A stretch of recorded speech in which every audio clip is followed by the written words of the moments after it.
So today I'm going to talk to you about the 12-step program to enlightenment.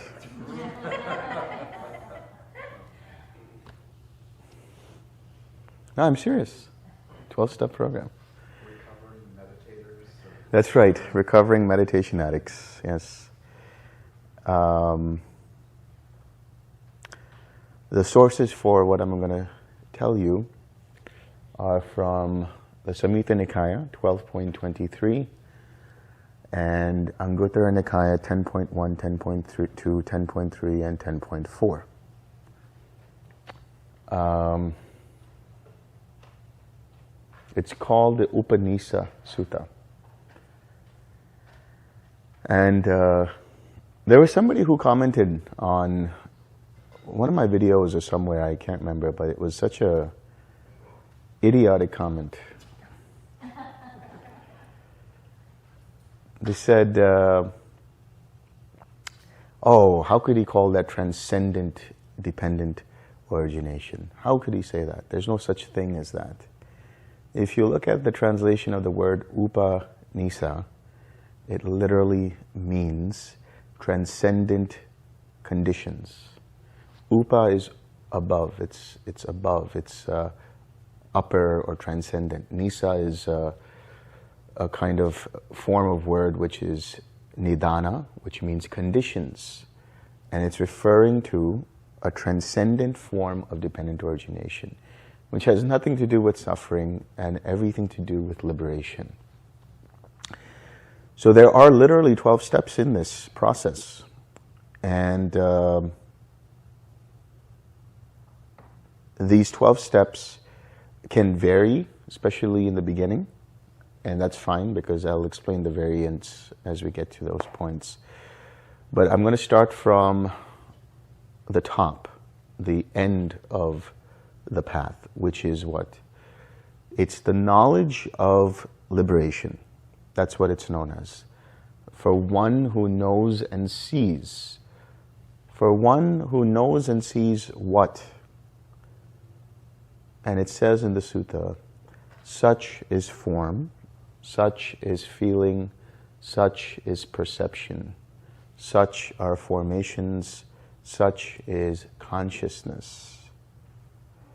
For one who knows and sees thus, the taints are destroyed. Not for one who does not see and know thus. So the 5 aggregates, this is a very essential, important, vital understanding to have. The development of wisdom arises through the, not necessarily the investigation, but the contemplation and the seeing of the arising and passing away of the 5 aggregates, and understanding them on an experiential level, their instability / impermanence, their nature or liability to cause suffering, and their empty aspect of not self. That these aggregates are not me, not mine, not myself.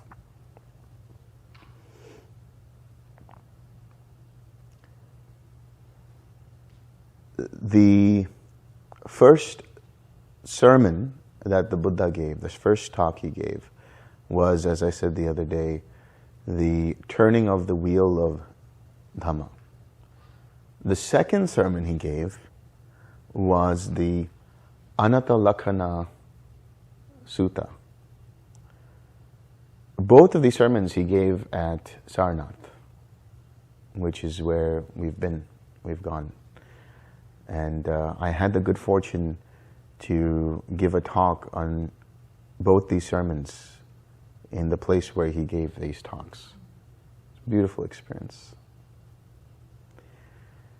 So the importance that he gave to anatta, and how did he give that importance? He talked about the 5 aggregates. He spoke of seeing through form, through feeling, through perception, through formations, through consciousness. And the first 5 students of the Buddha became arahats just by meditating with him and reflecting on what he said, they dropped all craving, all conceit, all ignorance, and experienced the destruction of the taints. You have a question? Could you define what you mean by formations? I will. So formations are essentially the synapses in the brain. When we are born with more synapses than we have currently. And as we continue to age and develop and understand the world, these synapses are pruned. And these synapses determine or are conditions for how we behave and how we see the world and how we experience the world. And they continue to change over a period of time. This is the beauty of the Buddha's teaching. He talks about neuroplasticity, 2,600 years ago, that we can... Yeah, he talks about that, which means that he's referring to how you can recondition the mind. And formations, the very last words of the Buddha were to keep going, right? But before that he said, all formations are impermanent. That's what he said. Sabbe sankhara anicca. And he said that because he was giving his final teaching to them by saying that not even formations are permanent. We think formations are the things that determine consciousness and how consciousness arises, and then from that, how feeling and perception and then form and so on and so forth. And he understood that people would think that formations are permanent because the mind maybe is unchanging. They might have that idea. But the formations are threefold. Physical formations, verbal formations, and mental formations. And physical formations have to do with how the body reacts and moves, namely through breathing, through walking, through sitting, through all these different bodily processes. Verbal formations have to do with how we express the perceptions that we have. We take in the world and our mind starts to create an idea and we express through our speech. Or how we think, consciously, intentionally think about things are guided and conditioned by these verbal formations. Mental formations allow us to feel and perceive how we sense the world, how we experience the world, how we perceive the world that we are experiencing, how we label the world that we are experiencing. So I've kind of skipped ahead to address that, but we'll get into the 5 aggregates more maybe tomorrow or day after. But what we're saying here is in order for the mind to be liberated, it needs to know and see. And what it needs to know and see is the impermanent dukkha or suffering and the anatta of these 5 aggregates. This is the development of wisdom. And what is this knowledge of liberation dependent upon? So that's the final step. The knowledge of liberation is dependent upon liberation. You need to be liberated in order for you to know that you're liberated. And the word liberation comes from the Pali vimutti. Vimutti or vimukti is, there are variations of this word. Mukti, moksha, muchyate, all of these words in the Sanskrit/Pali lexicon. They're all interrelated and they all mean one thing, to be free. Vimukti is interesting because when we say vimukti or vimutti, we're saying it's the ultimate freedom. It's the final freedom, nothing beyond it. And the word muchyate actually comes from when you see any kind of fruit that is ripe and it's ready to drop, it just drops to the ground. And so that word for that is muchyate. It is free from its bondage. What is the bondage here? Greed, hatred, and delusion. The bondage here is avidya. Avidya is usually translated as ignorance, but actually it is the misperception of reality, the misapprehension of reality.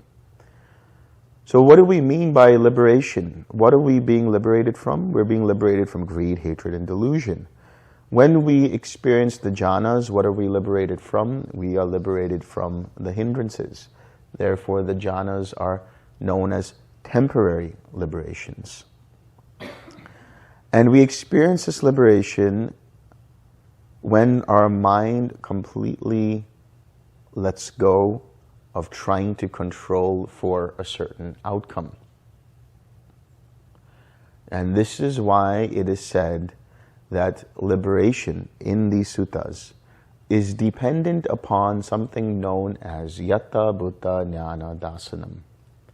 Yata Bhuta means as it is. Yata Bhuta means reality as it is.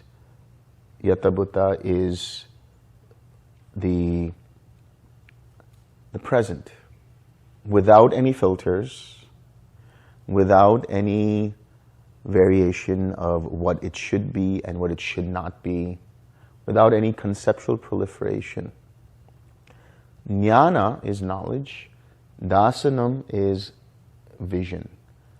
So the knowledge and vision of things as they actually are, without being swayed in one direction or the other. In other words, we need equanimity.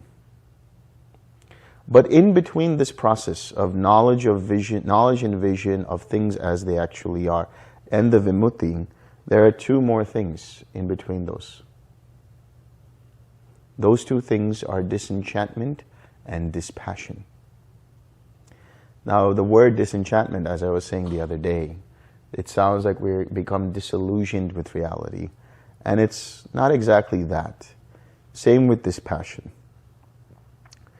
So I want you to listen to this very carefully, because this is going to help you understand what to do when your mind gets bored in the space of quiet mind. You are bored, or the mind is bored, because there is not enough of this so-called disenchantment and dispassion. The dispassion, the detachment, the unstickiness of the mind, that is where the mind will see through everything, will not be interested in holding on to anything, will not be interested. It will come and go. It's there. It's just all kinds of stuff coming up, whether that's in restlessness or in either perception, non-perception, all kinds of different patterns and pictures and memories and images and words, even sounds, music. All this stuff comes and goes, but the mind remains detached. Nothing sticks to it. Nothing is held on by the mind. And disenchantment, or as we were saying the other day, freedom from enchantment, is the space where the mind says, all right, I've had enough of this. I understand what's going on here now. This isn't going to stop. There will be more. There will be more and more and more. So what do? I get tired of it. I'm like, I have enough. This is enough. So you can bring it on, mind. It's okay. But I am free from you. But in order for you to have that, you need the knowledge and vision of things as they actually are, which is another word for equanimity. And this equanimity comes from the word upekkha, which is the opposite of apekkha, which means expectation. So we hold no expectation of any kind of outcome in the meditation. You only do the best you can in the practice and do not hold on to the fruits of the practice. You will hear this in another text which is non-Buddhist in the Gita, where he says, you are only beholden to the actions that you do, but not to the fruits. In other words, I can only do what I can do in my practice. But if I focus on the effects of that practice and what I will get and what will happen, then I'm not actually practicing. If my mind is anticipating, okay, this is what I want, or this is what's going to come after this, then I'm not actually practicing. My mind is now in a hindrance. When I'm actually practicing, my mind is free of a hindrance and totally collected around my object. And if I'm in quiet mind, my mind is just observing the quietude of the mind. And it is seeing things as they actually are. Has total equanimity. So there comes a point in the practice where there will be the restlessness, there will be the boredom, there will be the sloth and torpor, there will be the slight anxiousness of what's coming next in the form of anticipation or expectation. Or there will be a slight fear of what is on the other side. And this is the conceit, the clinging to a sense of self that feels like it will disappear, which it does, but it feels like it will die when you experience cessation. And that's why it clings on for its illusory dear life. And to loosen this grip, to let go of these restless points in the practice, to deal with the bombardment of all of these formations that manifest in the form of these images and proto-thoughts and bubbling up of different kinds of patterns and sounds and memories and music and this and that and the other. You go a step back. You need disenchantment. You need freedom from enchantment to deal with these things. But if your disenchantment, your freedom from enchantment is not strong, that means you need to go a step back. And to go a step back, it means you need equanimity. So my suggestion to all of you, when you get to that space and you notice that there's agitation in the mind, you notice there's boredom in the mind, you notice that no matter how much tranquility you microdose on, the restlessness will not cease. Go back a step and enter into equanimity and radiate that equanimity very gently. Like the analogy that I used yesterday, just a little dropper, right? Or just a little pebble that you drop into the still surface of a lake. And you see the little ripples of equanimity going in different directions. And as you do this, your mind starts to calm down again. And you start to settle into the quiet mind again. And as you're settling into the quiet mind, your mind is now having some level of disenchantment. You start to get disinterested in any kind of formation, and you have detachment or dispassion. And when you least expect it, you have freedom. You cannot anticipate these things.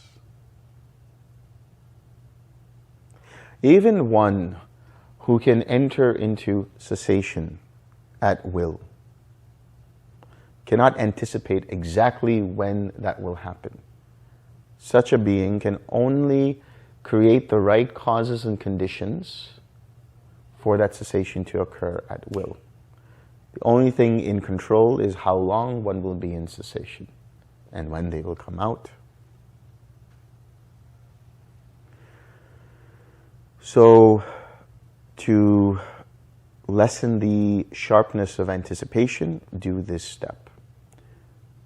And whether you realize it or not, eventually, because you keep doing that step of going back to equanimity, your mind gets tired of it and just automatically develops that freedom from enchantment and automatically develops that dispassion. I've had enough. How many times am I going to radiate equanimity and go back to quiet mind? I'm just not going to do anything. So this knowledge and vision of things as they actually are, right? This equanimity is dependent upon Samadhi.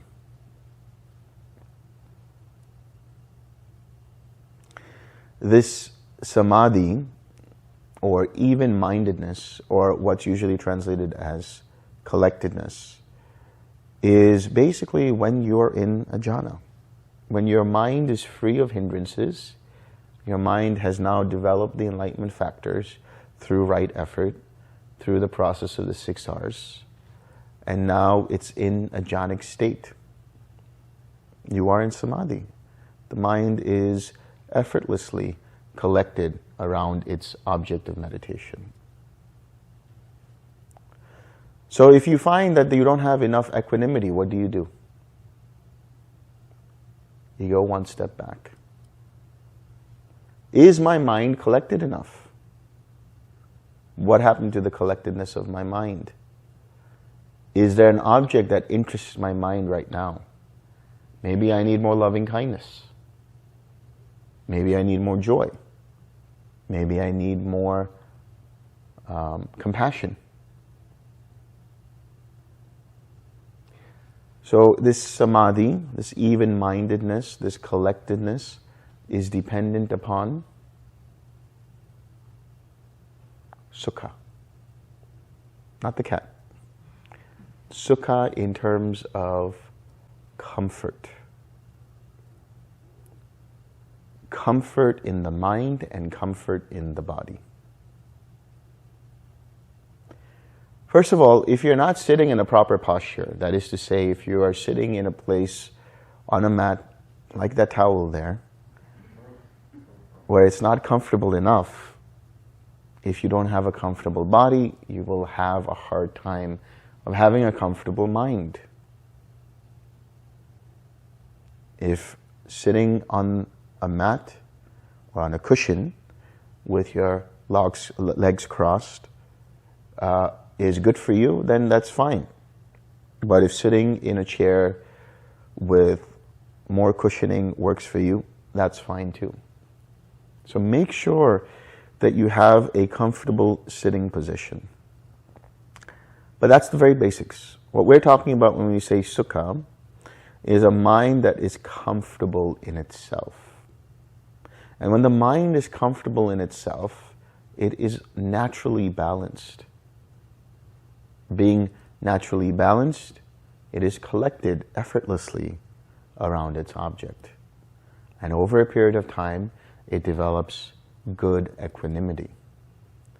And as it becomes more equanimous, it becomes less enchanted and free from the enchantments of all kinds of thoughts, ideas, concepts, formations, and so on in the mind. And it becomes disinterested and detached. Nothing sticks to the mind. And eventually the mind is liberated. The mind experiences cessation. So what is this Sukha, this comfort, dependent upon?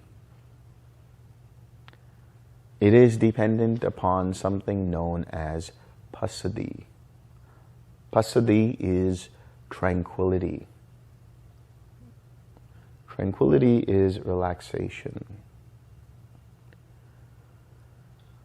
When you are relaxed, when you have noticed in your body any tightness and tension, and you consciously soften it, you consciously relax it, you find a sense of relief and comfort. This is what we are doing with the 6R process. That relaxed step is essential to this practice. when you go to the Anapanasati Sutta, it talks about where one breathing in knows one is breathing in long. Breathing in long, one knows one is breathing in long. Breathing in short, one knows one is breathing in short. And as he knows this, he tranquilizes the bodily formations. He relaxes any tightness and tension in the body. You do the same thing when you notice your body or your mind starting to fixate or tighten around a thought, or have some kind of craving, aversion, restlessness, sloth and torpor, doubt. With that comes some kind of tightness. There is a edginess to the nervous system. The nervous system is in a sympathetic state, which means it's sort of in a fight or flight state. Fight or flight means the fight. I'm ready to charge ahead and take what is mine. That's the craving. The flight. I don't like this. I'm going to run away. That's the aversion. And so the nervous system, being in that sympathetic state, is only going to keep producing more tension. But as you consciously relax, as you learn how to recondition the body, recondition the mind through this process of right effort, you start entering into a parasympathetic state, which is what? Rest and relax. The Buddha had been in that so-called fight or flight without being in that fight or flight as the Bodhisattva for those 6 years of ascetic practices. How will you find any kind of relaxation by lifting your hand up like this and keeping it for a year? How are you going to find any rest or relaxation in some cases, these sadhus, what they do is they pierce through their body and they hang from, I don't know, whatever it is they hang from. And they do all kinds of crazy practices, How do you relax from that? They may say, oh, it's because we're training our body to let go of the pain, and thereby we are inducing ourselves into a state of euphoria or trance and so on. Okay? But why harm the body in the process? The other day there was this question asked about, sitting for long periods of time and, what if there's an itch, or what if there's like a shuffling that you need to be doing? And I say that it's only fair to do that because you want to make an adjustment when there's pain in the body to the point that it's going to be detrimental. It's going to damage the body. So to that extent, you can make some adjustment. But understand that what we are dealing with on a very subtle level is our relationship to how we respond to pain. Do we have aversion towards it, or do we see, oh, here is pain, and how do we deal with it? The other idea, the ascetic idea, is that I will go through this pain and I will dominate the mind and subdue the mind and fight mind with a clenched jaw. That's what the Buddha says in some of the suttas.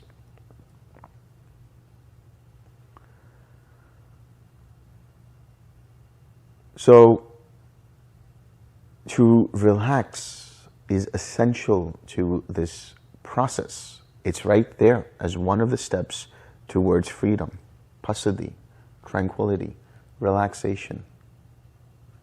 It doesn't say pierce your body. It doesn't say walk on fiery coals. It doesn't say hold up your arm for a year. It doesn't say any of those ascetic practices. It doesn't say, clench your mind and push and strive and suppress all of the hindrances and then just go at it, gung-ho. It says relax. And through that relaxation, you have comfort. When the Buddha realized, as the Bodhisattva, that this is going to kill him, he stopped trying so hard, pushing in every different way. And then he ate that rice pudding, and he sat on the kusha grass, and he started his practice. And he found that this was a much more pleasant way towards enlightenment, towards awakening. This was the noble path that he discovered. So the Buddha has said, there are those practices that are difficult in the beginning and easy in the end. Difficult in the beginning and difficult in the end. Easy in the beginning and difficult in the end. And easy in the beginning and easy in the end. And so he asks, which one would you take? Which one would you practice? You have enough difficulties in life. Why add to them through some kind of meditative process? Just makes no sense. Why would you come on retreat and cause yourself pain when you're trying to let go of pain? So what is this tranquility, this process of relaxation, dependent upon? It is dependent upon what is known as joy, piti. It's a kind of joy that is supramundane. In other words, it's not related to any of the five physical sense bases. It's a joy that arises internally. It's the joy of the first and second jhana that you're experiencing this. It's also an enlightenment factor. Tranquility is an enlightenment factor. Joy is an enlightenment factor. That leads you to Sukha. That Sukha leads you to Samadhi, which is an enlightenment factor. That Samadhi leads you to equanimity, which is another enlightenment factor. And then that takes you to disenchantment, or freedom from enchantment, that detachment or dispassion, and that liberation.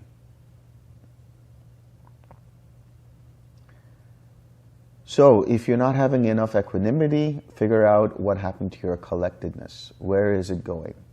If you don't have enough collectedness, are you relaxed enough? What is it that's bothering you? What is it that's causing you unnecessary and undue pain? Can you relax the tightness and tension? If you don't have relaxation, are you able to find the joy, the inner joy in the mind and heart? How do you find the inner joy in the mind and heart? Through loving kindness. Through gratitude. Through a myriad of different ways that help you uplift the mind. This joy, this piti, is dependent on something known as pamoja. And usually it's translated as gladness. But that's a very weak, lukewarm word. It's more than just that. It is relief. And what is that relief that we're talking about? It's the relief from the 5 hindrances. It's the relief from any kind of craving, and the relief from any kind of pain, mental anguish, sorrow, despair, and so on. It's also gladness in the Dhamma. So when you are taking the precepts in the morning, I told you, right? The precepts you're taking are essential for this practice, because if you are following the Eightfold Path, you need to follow all of the path in order to have proper or right meditation. But what you also do is you take refuge in the Buddha, the Dhamma, and the Sangha. Why do you do that? Is it a religious thing? Is it a spiritual thing? Is it a ritual? What are you doing when you take refuge? What does it mean to take refuge? It comes from the word sharanam. Buddham sharanam gacchami, dhammam sharanam gacchami, sangham sharanam gacchami. I take refuge in the Buddha, I take refuge in the Dhamma, I take refuge in the Sangha. When we take refuge in the Buddha, what are we taking refuge in? Are we taking refuge in Gautama or Siddhartha Gautama? We're taking refuge in the possibility of what is available to all beings. The nature of awakening. When we say we take refuge in the Dhamma, what is the Dhamma? The Dhamma is wisdom of what is real and what is unreal, what is essential and what is unessential. The Dhamma is the understanding of how we create our own suffering through the process and mechanics of craving. But it's also the release from that, the knowledge and vision and wisdom of how to release that, and thereby experience the supramundane cessation of suffering, which is Nibbana.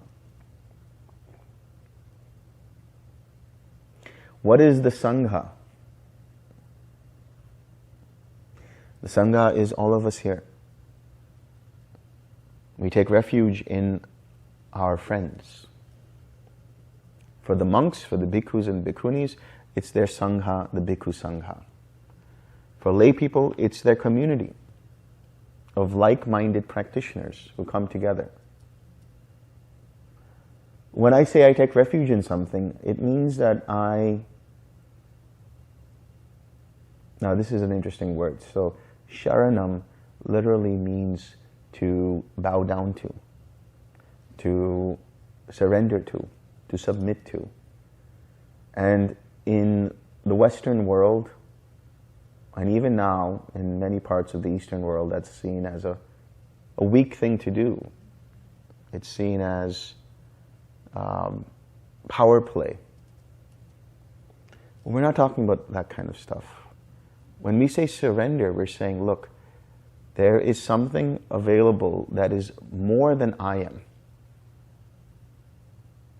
When we talk about the Sangha, we're talking about beautiful friendship.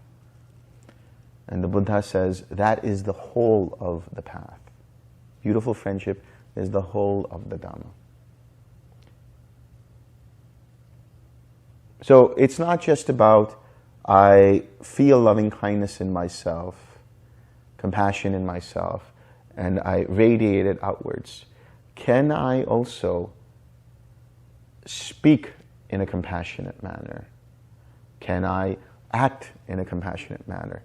Can I think in a compassionate manner towards the people in my Sangha, in my community, in my group? And by the way, compassionate and loving kindness doesn't always mean using flowery words or pleasant words. When you see somebody is not on the right path and you feel like speaking up and talking about it, go ahead and do it. What's the worst that could happen? They shut you down. That's it. They don't want to listen to you. That's it. But you did your part and you felt like you could help with some words of advice, with some words of suggestions. This is what somebody who teaches does. They have compassion. They spend time speaking to you about these things, instructing you, helping you, guiding you, doing interviews with you. All of these things. And you can do the same for yourself and for others in the community. So this sharanam, this refuge in the Buddha, Dhamma, and Sangha. This isn't some kind of ritual. It is a process of the realization that everything that we experience is an interconnected process. In order for me to experience that Buddha's awakening, which is available to all of us, the difference between a Buddha and another fully awakened being within the Sangha is that the Buddha did it first. That's it. So we're just seeing the possibility of that, and we realize in order for us to have that possibility, we must follow the Dhamma, which is the understanding of the Four Noble Truths, the craving aspect and the letting go aspect, and thereby the Nibbana, which happens through the Eightfold Path. And we need beautiful friendship for that. That's the Sangha. And that's where the Pamoja arises. That I am among friends and like-minded practitioners who can depend on me and I can depend on them to talk about Dhamma, talk about practice, not out of competition, not out of, oh, why is she in the 8th jhana and I'm only in the 6th? Why are they a Sakadagami and I'm only a Sotapanna? But out of community, out of a sense of, oh, how did you get to that? What did you do exactly? Right? And you exchange notes. You talk about it. Obviously, you're not doing it here, but I think on the last day, you will be doing that. So, understand that we can be there for each other. We can be compassionate towards each other in this way. When we have these Sunday sessions, that's what we're doing. We're coming together, we're reading a sutta, and somebody, like oneself, myself, talks about the sutta. And then there's a question and answer session, and maybe later on they discuss it amongst themselves. There's different ways of getting involved with your Sangha. And this is what keeps the practice alive. But the Buddha also says another thing. He says if you can't find a Sangha, if you have a lousy Sangha, better to go out on your own. Or find a different Sangha. That's fine too. But the Pamoja, this is coming back to Pamoja, the relief, the gladness in the Dhamma. This is also dependent upon what is known as faith. So in Samyutta Nikaya, 12.23, that's the Upanisa Sutta, it talks about faith. So faith or saddha leads to Pamoja. Pamoja leads to piti. Piti leads to tranquility. Tranquility leads to sukha. Sukha leads to samadhi. Samadhi leads to equanimity. Equanimity leads to disenchantment. Disenchantment leads to dispassion. Dispassion leads to freedom. Freedom leads to the knowledge of freedom. This is the entire 12-step program. So what is that faith that we're talking about? When you guys came here, most of you are already familiar with TWIM. But when you first came to TWIM, you came on the basis of hearing about it from someone else, or going on YouTube and searching for a meditation practice, whatever it is you searched for. You saw Bhante's videos, later on you saw David's videos, later on you might have seen my videos, and you're like, oh, this is interesting. Let me do a retreat and see what it's all about. That's faith. You decided to spend your time and energy and attention to come here out of faith. Yeah, of course, there's word of mouth and people have said this and that and all the other. And you've seen for yourself how this process works through the videos and listening on, Sunday talks and this and that and the other. But that's all faith. That's all part of faith. You made the decision, the conscious decision, to listen and listen to what this person has to say. So that ability to put aside everything else for the time being and just try to follow this practice, that's also faith. And that faith then turns into experiential confidence in the Buddha, Dhamma, and Sangha. And when you have that experiential confidence, you are well on your way to stream winning, right? The fruition of stream entry. This is what the Buddha says in the Mahaparinibbana Sutta. It's the longest sutta in the entire Pali Canon. And there's so many segments and episodes in that sutta, and so many different sections. But there's a section called the Mirror of Dhamma. And Ananda, his attendant, Buddha's attendant, says, now that you're going to be gone, now you're going to attain parinibbana, we will never see you again. How do we help ourselves, and how do we entrust in others that they are where they are, where they have attained the stream? Or how does one's self, how do you get to know for yourself that you've attained the stream? And the Buddha says there is the mirror of the Dhamma. And one who has attained the stream is one who has experiential confidence in the Buddha, Dhamma, and Sangha.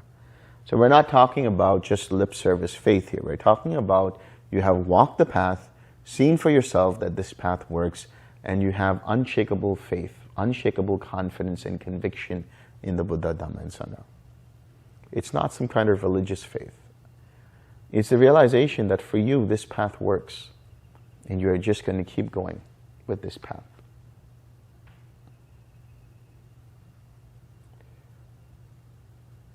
And not out of somebody else's will, and not because you're pressured to do it, but because you yourself see that now that I've practiced this, there's nothing else that kind of I can do but walk this Eightfold Path. It makes total sense to me. It doesn't defy any kind of logic. It's all practical knowledge and wisdom and experience. And thereby, I have total conviction in the Buddha and Dhamma and Sangha. And I have gladness in that. That's the pamoja. So the faith leads to gladness, or the relief. That leads to the joy, that inner joy of the piti. That leads to tranquility, where the mind is relaxed, the body is relaxed. That leads to sukha, where the mind and body are comfortable. That leads to samadhi, where the mind is collected. So the mind is now in jhana, free of any hindrances.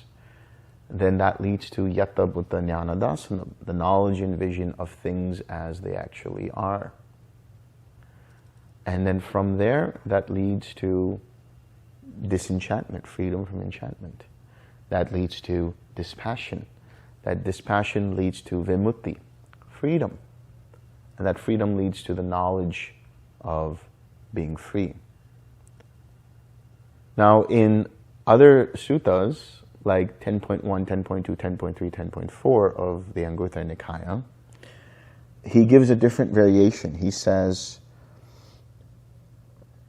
the virtue, the precepts, keeping the precepts, leads to non-regret.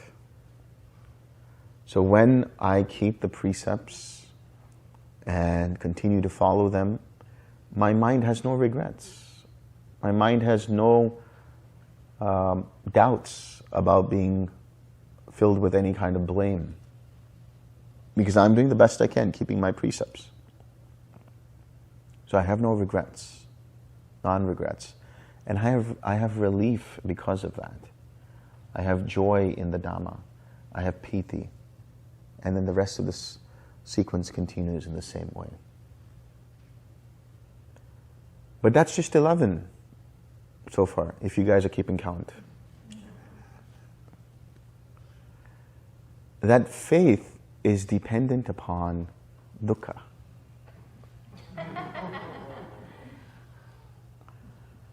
You're not going to get on this path unless you've experienced some kind of suffering. generally. I was saying the other day that dukkha, which I will explore in detail on another talk, but this dukkha is the suffering of experiencing death, experiencing like the death of a loved one, death of a friend, experiencing grief, experiencing despair, depression, anxiety, experiencing pains and old age, the fear of death, experiencing the suffering of change. Things happen unexpectedly. And the things that we want don't happen. The things we don't want happen, and so on and so forth. And in order to deal with that, we take a ton of drugs. That's one way to numb the pain, and that's the confusion. At some point, if you don't die of an overdose, we realize there must be a way out. And we start searching for that way out. And that leads towards the realization that if I keep my precepts, out of faith I go to a retreat or I listen to the words of the Buddha, and eventually I experience that pamoja, the gladness in the Dhamma, the relief. And as I meditate, I experience the joy of the first and second jhana. And the rest of the sequence continues. So this is how the Buddha has mapped out the path to realization, the path to awakening, the path to freedom from suffering. Any questions? Yeah. Earlier, you talked about formation and what they are. How do we experience them? We don't. We generally don't, I should say, because we're experiencing usually feeling and perception, but they are facilitated by formations. And some formations arise due to our intention. So I've always said, if you want to know the quality of your formations, take a look at the quality of your intentions. So the intentions are reflections of what formations arise. But when you are, for example, as I said, generally we don't experience it in everyday life. But when we are in a very quiet state of mind, like neither perception or non-perception, we might see different patterns and things like that. And these are the proto-thoughts, the formations that come up in the form of these underdeveloped ideas or these random, seemingly random kind of patterns and memories and things like that. And those are like the immediate arising of formations.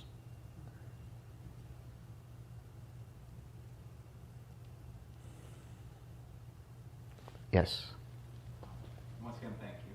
I feel like you were talking to me, but I bet the others in the room felt the same way. I'm just getting used to going through the jhanas forward, Yeah. going backwards. Yeah. Any words of wisdom moving backwards into equanimity? Yeah. So the reason I gave this was because, just as we are radiating loving kindness, we're radiating loving kindness in different directions. That changes to compassion, that changes to joy, and then that changes to equanimity. And we get a sense of what that equanimity feels like, which is a very tranquil feeling. And eventually, our mind doesn't want to radiate anymore, so we just start mind watching mind. And that's the process. But when we experience the the pain of restlessness in the mind, as it gets quieter, there's stuff comes up, and we can't escape it, we can't let go of it immediately. I'm saying we take a step back by just generating equanimity again, coming back to the memory of that feeling of equanimity, and then having the intention of radiating that. Trusting that memory is in there. That experience is there through your intention. It might take a while, but it might take a short while. And we can sink back into that and then radiate it. Yeah? Okay.